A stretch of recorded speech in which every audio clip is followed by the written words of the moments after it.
ICAR Indian institute of rice research Hyderabad వారు కొత్త rice వెరైటీని అంటే మనకు వరి విత్తనాలను తయారు చేయడం జరిగింది. దీనిలోని మనకు ఉండే ఫెసిలిటీస్ ఏంటి, దీని ఈల్డ్ ఎలా ఉంటుంది, మెచ్యూరిటీ పీరియడ్ ఎంత, మొత్తం వచ్చేసి ఇప్పుడు తెలుసుకోబోతున్నాం. మనకు దీనిలో ముఖ్యంగా మనకు ఉండే మెయిన్ క్వాలిటీ వచ్చేసి రిచ్ జింక్. అంటే మనకు పాలిష్డ్ బియ్యంలో మనకు మామూలుతో పోల్చినప్పుడు ఇది 12 నుండి 16 ppm వరకు ఎక్కువ జింక్ని కలిగి ఉంటుంది.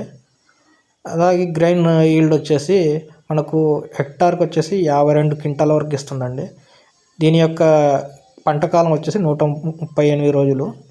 Suitable for irrigation condition in ఖరీఫ్లో మనకు ఇరిగేటెడ్ పరిస్థితులు అంటే నీటి పారుదల ఉన్న ప్రాంతాల్లో ఇది అనువైంది. మనకు ఆంధ్రప్రదేశ్, తెలంగాణ, తమిళనాడు, కర్ణాటక, కేరళ ఈ ప్రదేశాలకి ఇది అనువైన రకం. దీని రైస్ పేరు వచ్చేసి DRR ధాన్ 48 అండి. ఇది ప్యూర్ లైన్ వెరైటీ. ఈ వెరైటీ యొక్క ఇంకొన్ని లక్షణాలు చూసుకుంటే దీనిలో హై జింక్తో పాటు వచ్చేసి ఇది BLB అంటే సుడిదోమ వాటికి కూడా రెసిస్టెన్స్ ఉంటుంది. అదేవిధంగా వచ్చేసి ఇది బ్యాక్టీరియా నుండి వచ్చే 3 రకాల బ్లైట్స్ అంటే మచ్చలు ఉంటాయి కదా, ఆ రకమైన తెగుళ్ళను తట్టుకునేందుకు దీనిలో రెసిస్టెన్స్ జీన్స్ ఉంటాయండి, అంటే జన్యువులు. అది XO21, XO13, XO5 అనే జన్యువులు దీనిలో ఉన్నాయి. కాబట్టి ఇది బ్యాక్టీరియల్ బ్లైట్ని బాగా తట్టుకుంటుంది. అదేవిధంగా వచ్చేసి ఇది కుకింగ్కి అనువైన రకము. మనకు ఏ విధంగా సాంబా మసూరి ఏ విధంగా ఉందో అదే విధంగా వచ్చేసి ఇది సేమ్ క్వాలిటీ కూడా సేమ్ ఉంటుంది. కాబట్టి ఇది మార్కెటింగ్ కూడా అనువైనది. అదేవిధంగా ఇది సాంబా మసూరి నుండి ఇంప్రూవ్ చేసిన రకం. ఇరిగేటెడ్ సిచ్యువేషన్లో వేసుకోవడానికి అవుతుంది.